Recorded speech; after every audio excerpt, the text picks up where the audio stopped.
Hello. This is the most recent episode, or today's episode of Leaders Studio, when leaders feel undervalued. I'm Todd Cargus. I get to talk to leaders and people in leadership work that have really interesting and awesome things to say. And I'm so excited, Kadine, that I get to spend today with you. So I am here with my friend and colleague Kadine Cooper, and Kadine, why don't you, I'm going to ask you to introduce yourself because you'll do a better job than I will. Dad, you know me well, though. You could do an awesome job. I probably I'd like you to. First of all, I'm so grateful to be here with you, Todd. I think this has been a long time coming. We've been wanting to do this, I think, for a couple of years now. But here we are. So I am, like Todd mentioned, a colleague and peer and friend, certified coach. I'm also award-winning executive coach, master facilitator, talent development consultant, and an ex-corporate HR leader. I was in HR for about 20 years. And now I'm in a position where I'm partnering with organizations to ensure that their leaders show up as their ideal and aligned best version of themselves. Wonderful. That's me. That's really cool. That's cool. That's good stuff. And established expertise, which I really, really like. So let's just jump right in. Our topic today is about when leaders feel undervalued. And before we went on camera, I said that one of the things I like to do is start with the title. And I think that the important part of our title are those two words, feeling undervalued. Mm-hmm. And I wonder, like, what shows up for you when you think of leaders feeling undervalued? What is that? Oh my goodness. You know what comes to mind is so many women in leadership that I coach. Mm-hmm. And the stories that I hear that they share with me. And it's heartbreaking. And that's why I think I love the work that we do so much, Todd, is because we're able to hold space and container for those feelings. And it's the working the long hours, the striving, the overperforming, and still not being recognized for all of the things that you are doing. So, and that's where I think sometimes the resentment and the undervalued feeling comes in, is because you're showing up to do all the things, but yet you're just being kind of like tapped on the head and being like, okay, good job. Meanwhile, you're working extra hours, you're working on the weekends, you're working during the day, you're taking work home, but still there's no recognition or appreciation for it. And it's something that I experienced when I was in corporate as well. Yeah, it's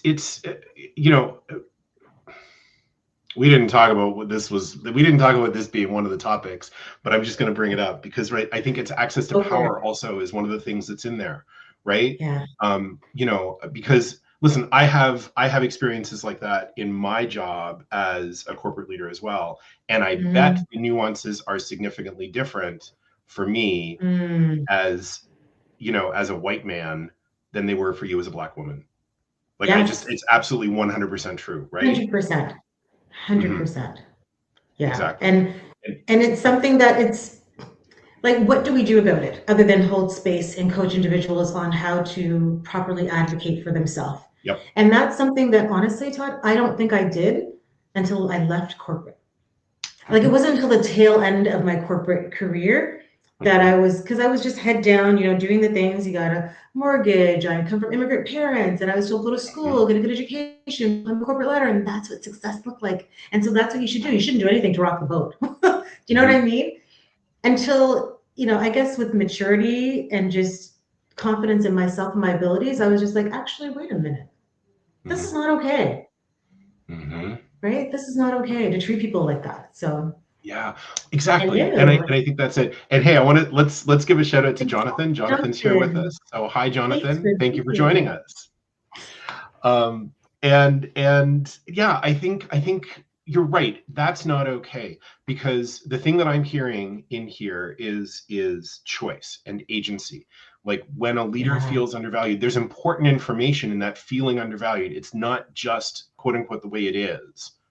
It's not just right. And I bet, like, we both have a bunch of stories. Like, I used to make myself very, very small in certain situations, particularly with very, very powerful executives that that really seemed like they had their stuff all together, right? And in my case, my otherness was about queerness. It wasn't about anything else.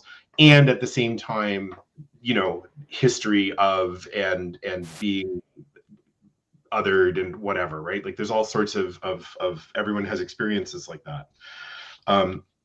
And where am I going with this? I had a train of thought and I lost it. Happens to me all the time. You're good. I think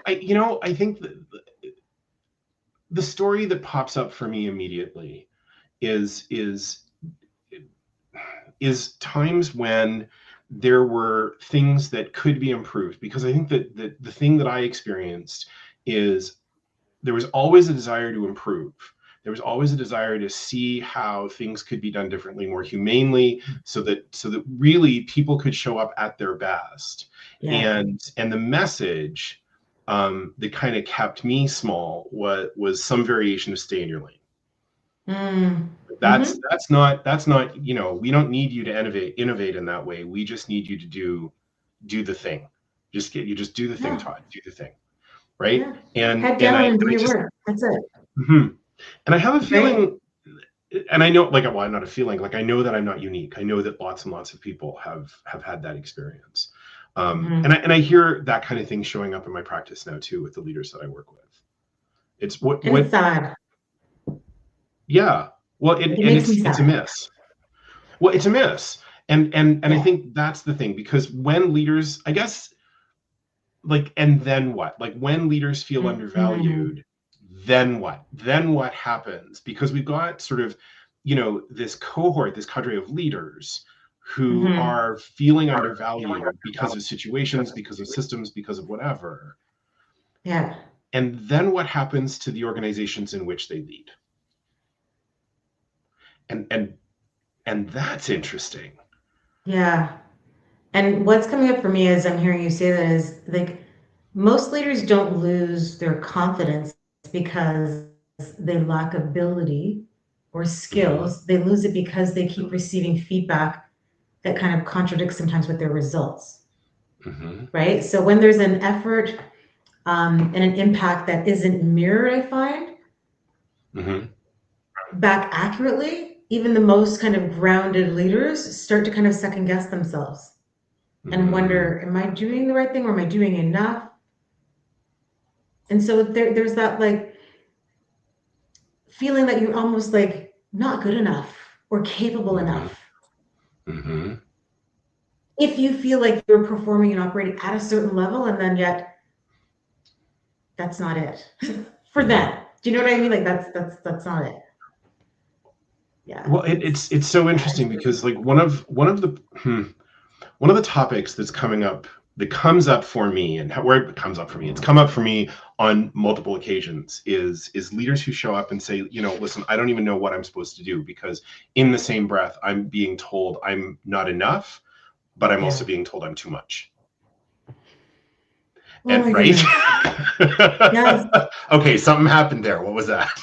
Yeah, because I speak about this a lot, because I think that for a small portion of my career was me, to an extent. And even now, being, in my own space, when I'm speaking to certain people, I feel like, okay, I hold back a little bit. I think I may have shared this with you like years ago too. I hold back sometimes because I'm like, oh, Kadine, you're being too much. You're being too much.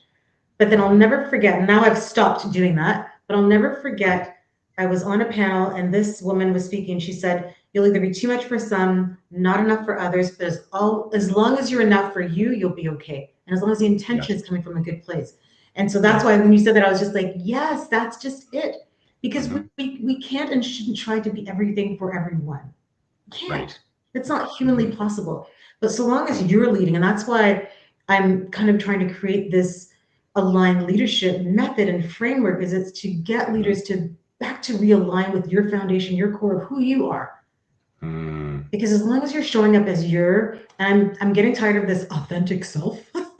So I've been saying you real and ideal version of yourself, then you'll be okay. Right? You'll be okay. And it's trying not to lose yourself too much into the environment and the space that you're in, so that you're no longer showing up as you, if that makes sense.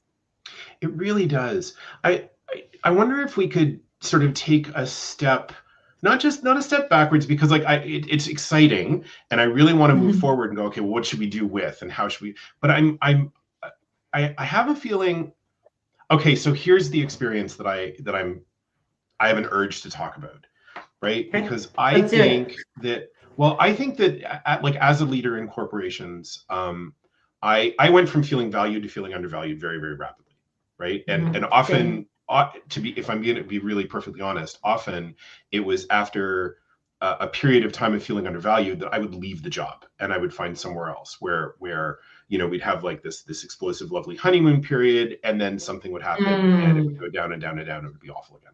Mm-hmm. And I'm kind of wondering, um, like, how do you know? Like how like if someone had given me sort of like, how can I, like, what are some of the things that I can look for? What are some of the things that I can know? Because here's the other thing that's true, Kadine. I made that about me every single Yeah. solitary time. It's like, oh, Yeah. that's my problem. That's a me problem. And then it turned into shame, and then it turned into, this is what I need to do. And Yeah. and I didn't advocate for myself when I moved on. And that's it right there. We don't advocate Yeah. for ourselves because there's so much fear and shame. And, Hmm. being a talent manager or talent leader, for me, sometimes it was you're only as good as your last fill. So it's Hmm. like that constant, okay, now I've got to find another fill, another win, Hmm. right? And I think even now being in my own practice, I feel like I'm still sometimes, I'm catching myself more, but sometimes still operating in that overselling, over-serving, over-delivering because I've Right. operated in that space for so many years. So it's kind of some Right. undoing and unlearning that I'm now catching myself with. Right. 'Cause Right. it's It's still the there. Jonathan mentioned this, the inner critic voice, Beatrice the elephant. It's it right in the chat, right? The inner Never critic heard voice that that term before, enters the Jonathan. room. That's new to me. I Beatrice the know. I elephant. love that. Yeah. It's, well, and I think that, like, the thing, and I think maybe that's why I had this urge to sort of take a step back, because Mm, that inner critic voice is something that we all have, right? All leaders have it. All people have it. It's just normal. It's part mhm. of what it is. And I think the aha for me was not, I mean, for years and years I've tried to ignore the inner critic voice, push it away. And I think the Yeah. aha for me was realizing that there's wisdom there. It's just not the wisdom in what it's saying, it's the wisdom in what it's having me feel. Yeah. Does that make sense? Like, Yeah. I just realized The what I said, wisdom it and sort have of sounds yeah. kind of a little woo woo, but there's the inner critic was telling me that I'm not good enough. But when Mhm. you go underneath and look at the humanity, Mhm. the inner critic wanted to keep me safe. Mhm. Yep, I And agree. and I think that's one of the reasons why when we started, I really wanted to talk about the two words feel and undervalued. Mhm. Because there's an external sort of measure, right? When a leader is undervalued. And Yes. we know what those are, right? Yes. But this is I my very first coach says this, and I've said it to my clients all the time. And Mike Edwards, if you're listening, thank you very much. But the phrase is, it's you, only you, no exceptions. You only And you know exceptions. and what I mean by that is, like, that feeling that's there, it has a message for you, leader. It has a Mhm. message. And that's where the agency Mhm. lives. That's where the Mhm. decisions and the choices become possible. Yeah. And that, I think, might be a really good segue into aligned leaders, because I love what you're saying about that. But you tell me, what am I missing? No, I think you're bang on. I don't think you're really missing anything per se. Hmm. I think it's just a matter of us providing the psychological and safe space for leaders to remember who they are at their core and to not get so caught up in I have to do all of Hmm. these things in order to please and to prove. And then that, I'm talking about a little bit of people pleasing then too, right? Right. Because the people are so fearful now of losing their jobs, Yeah. Yeah. so fearful to the point and the extent where I think they're willing to just be head down and do the things, right? But it's time for us, I think, to really own our voices and to remember why we've been placed in those positions. Oh, it's funny when you said that. It's almost like, you transported me all the way back to grade school. And you know, it's because it's like dealing with a schoolyard bully, Yes, right? Like, I'm yes, so afraid yes, of yes, losing my yes. job. I'll put my head down. I'll try not to get noticed. I'll just do the stuff. Yeah, And yeah. there's a really old behavioral pattern Mhm, that exists mhm, there, at least for mhm. me. I don't know for everyone else, but you know, like, Oh, that's what I was immediately pulled back to. yeah. But same, and I think we sometimes forget that the things that we've experienced in our past, they follow through and lead us into our adulthood. And it's Hmm. when things are said or not said, or we're Hmm. treated a certain way that those feelings and emotions come back up. Yeah. And Yeah. we don't address them all the time, right? We kind of suppress and bury them. I know that I'm speaking for myself. I've suppressed and Hmm. buried. And like you said, it's a survival mechanism. It's to protect Hmm. myself because I Hmm. remember what I felt before and I don't want to feel that way Hmm. again. So I'm gonna go into my cocoon. That's what I do. Right. Right. Sometimes I'll go into my cocoon to protect myself. Yeah. But now I feel like, I don't know about you, Tom, but I'm at a place in my career and I think in my life where if I can show up and be someone else's possibility for them to be able to show up as well, Hmm. then that's what I want to do. I don't want to dim. I don't want to hide. I'm just gonna, because I think, I used to compartmentalize parts of myself. So there was the mom, Hmm. Kadine, the wife, Kadine, the friend, Kadine. My friends just call me the corporate HR Kadine. And I'm like, what does that even Yep. mean? What does that Hmm. mean? Now Hmm. I'm just Kadine. Like what you see is what you get. And I just generally really, and that's why I got into HR in the first place. Hmm. I generally care and want to see people win and doing work or just living lives that they love because life is so short. Hmm. And it used to really bother me when I was in corporate spaces and it just takes that one person to make someone's life or day miserable. And I'm like, these are people's livelihoods.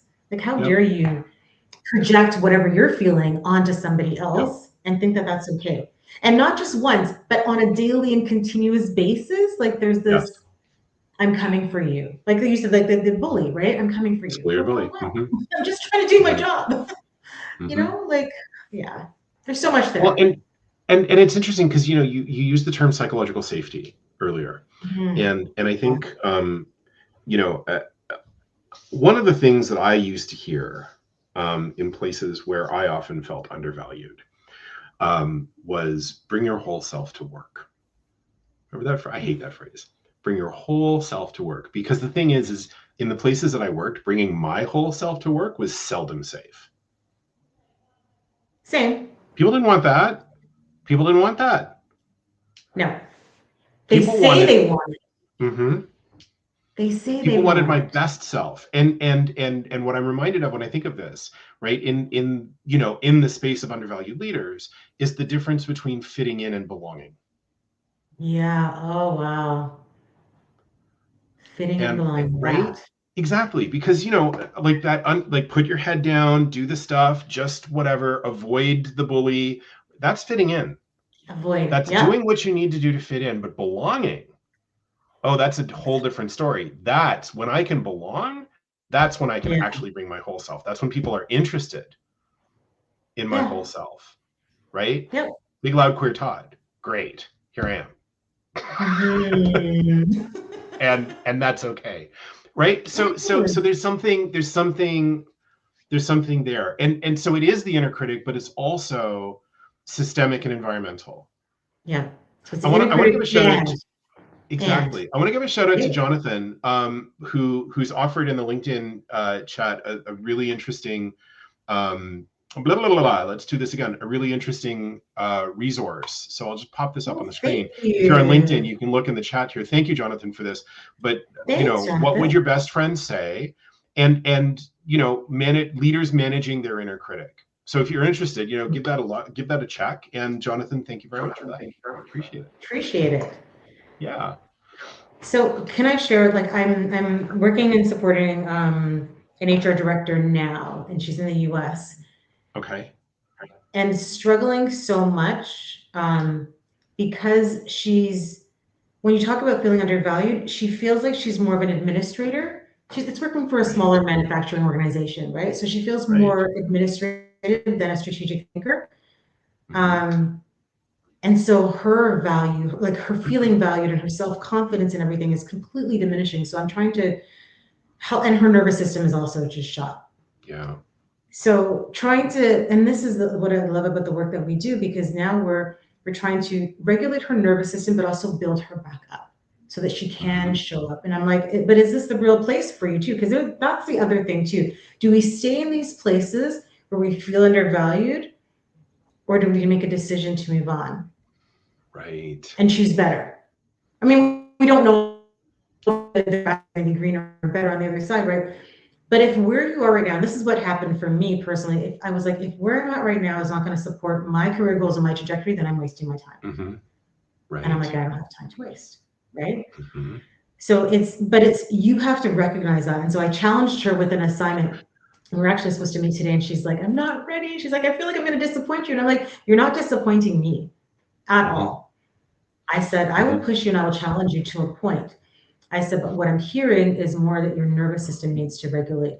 And there's no way that you can show up confident and like yourself if your nervous system isn't supporting you. Mm-hmm. So I said, Mm-hmm. we need to support that first before you can even think of accepting any of the challenges that I have for you, right? And the Mm-hmm. challenges were kind of to challenge her CEO, challenge her boss, because it's mixed messaging sometimes that we send leaders as well too. Because to your point, you said, yeah, I want you to show up as your whole self. But no, you don't. Mm-hmm.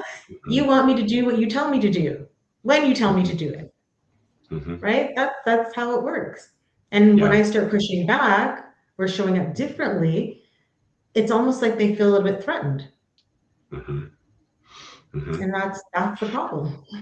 Yeah. It's I'm reminded of a line that I heard, and I want to give credit where credit's due. I heard it from Dr. Russell Kennedy, who has a whole program on overcoming anxiety, and which is not what we do, but at the same time is really important, and I think works here too, because so much of what leaders are expected to do is cognitive, and what we're Mm-hmm. talking about is emotional. And the line is, you can't think your way out of a feeling problem. And right, like you need to actually feel it, whatever You that need thing to is, feel it. right? Yes, And so yes. when you talk about nervous system, so you can't think your way. Like that is not No. something that you can cognitively fix. That has to be Mm-hmm. something that you just allow to exist, and as you expand your Yeah. capacity to be with whatever that thing is. I hated that Yes. answer. I hated that. I I hated know. it so Well, much. who wants to sit in yucky feelings? None of us. Exactly. But just to Exactly. quickly share, just because you're saying sit with it, there's a technique that when I was going through my own personal development journey that I came across through some research, and it's called SOBA. So it's Mhm. stop, observe, breathe, and allow. I love that. Right? So, and I try to do it with myself too. I also do these moment mantras with my Mhm. clients as well. So what is it that you can say to yourself in those moments when you're spiraling that Mhm. can ground yourself, in Mhm. that moment? I feel like we all need that. So Mhm. helping clients come up with their moment mantras is something that I love to do. And I have my own. Mine is Kadine, and I always say my name, Kadine, control what you can control and let it go. Control what you can control Mhm. and let it go. And by the time I get Mhm. to the third one, I'm like, what can I control here? Mhm. Right. So it's that uncomfortable space of sitting with it. And then I have another coach friend that said, you know what, she allows herself 3 days to sit in it, and then she's like, okay, girl, get up. Get Mhm. up. Right. Mhm. But sitting in it and identifying what is the feeling that's here and why it's here and where are you feeling it in Mhm. your stomach and your head and your chest, and is it like relevant, like is it real, is it a real feeling, where's it even Mhm. coming from, questioning it. Mhm. But if you don't have the tools like we have, Todd, now, Mhm. Mhm. it's hard. Well, yeah, because there's another thing, an emotion. I think neurochemically, and I'm not a neuroscientist, so forgive me if I got this wrong. But neurochemically, I think an emotion lasts somewhere between 30 and 90 seconds in the body. Everything after 90 seconds, that's the stuff we make up. We create stories, right? And when we Yeah. don't have all the data, we fill it in, right? Because we're meaning Yep. making machines. And whatever it is that we fill in, we just believe because it came from here, and I'm not going to lie to myself. Exactly. Right. So and I don't know about you, but my inner critic is really super smart and will come up with Mm. all sorts of reasons why it's my fault, my fault, my Mhm. fault, my fault. Yep. And I have a feeling that I'm not alone there. I'm not No, alone there in that feeling undervalued space, that's not, no, my experience is not unique. no, um, no. because I'm talking to a lot of people that are. Listen, Kadine, oh my God, I'm looking at the time. We got like 4 minutes before we're done. I No. know I could keep talking to you forever, but we do have to wrap this up. So what's something like? I think that we've done a really good expansion, but when you think of, if I'm going to try this again, I'm a leader, I'm feeling undervalued, and I'm here because I'm a leader and I'm feeling undervalued. Kadine, what should I do? What does undervalue feel like? I'd want to know that first. Oh, What does mhm. it feel like to feel What are the undervalued? names? Hmm. Yeah, can you name that feeling? Hmm. And then it's exploring and unpacking that a little bit more Hmm. with them, Hmm. because I think if we can name it, then we can address it, Hmm. Yeah, because right? and it's interesting because I think that there's a connection between feeling undervalued and feeling underfulfilled or unfulfilled. Yeah. I Right, like you and I both went to the coactive school, and one of the things that I remember really, really clearly from coactive training is fulfillment is radical. Seeking fulfillment, demanding fulfillment is Yes. radical because so few of us do it, Mm-hmm. and we all Mm-hmm. deserve it. 100% we deserve it and more. Hmm. And Hmm. once you have fulfillment and even joy, no one can take it away from you. That's the Hmm. beauty about it as well. Hmm. And that's a feeling, Todd, that I want for everyone.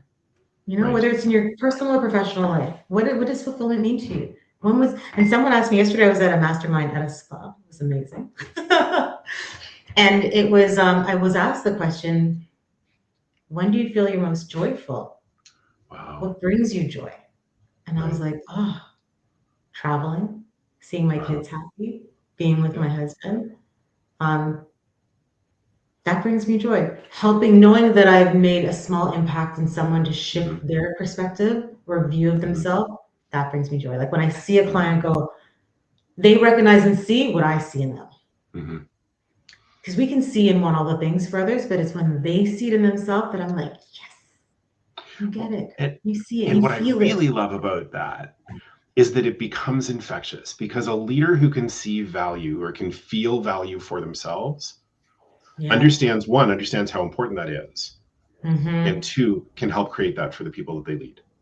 Exactly. And that's what Because needs to happen.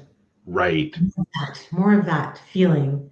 it's leaning into those scary, messy places where we're just human beings, Mm-hmm. and we get to feel the stuff. We get to You get feel to feel the whatever it stuff. is. We get to feel, right. If I'm feeling humiliated, great. I'm going to say it. This is what it is. What's the wisdom? What am I supposed to Mm-hmm. learn? It doesn't mean anything about me other than it's an emotion that I'm experiencing. Exactly. It's a feeling, and your feelings are valid. That's the other Yep. piece too. They're valid. Yep. You have every right to feel the way that you feel. Hmm. It's Yep. just not it's staying in those negative and undeserving feelings that is not safe and good for you. That's what it Exactly. becomes And so many of us work in contexts where that's not welcome, or we feel it's not welcome. Yeah. So you And hide maybe and you that's it. mask. Exactly. This Exactly. is awesome. We gotta Oh, do this again. Kadine, yeah, I would love to do this again. Thank you so much for being with me. Um, Finally, final word. Listen, if folks want to get a hold of you and know more about you, what's the best way for them to do that? The best way I would say is LinkedIn. I'm on LinkedIn. That's my gym, my space. So you can Yep. find me, Kadine Cooper, or you can Okay. check out my website, kadinecooper.ca. I'm also on LinkedIn, on Instagram as careercoach_K. So you can find Awesome. me those. Sounds good. And we'll put those things in the show notes for everyone, so we can so that they can reach you if need be, or if they'd like. I'm at toddcargus.com, and I'm on LinkedIn. You all know how to get a hold of me, so I won't go too far into that. But Kadine, thank you so much for Thank today and for you having for this inviting me, conversation for with having me. me. So much fun. I'll talk to you anytime. I always love talking to you every single time. So thank you. Thank you. My pleasure. All right, and thank you everyone for showing up. And Jonathan, thank you so much for your excellent contributions. If you're on LinkedIn, check out the comments. Jonathan's got a lot of really cool stuff.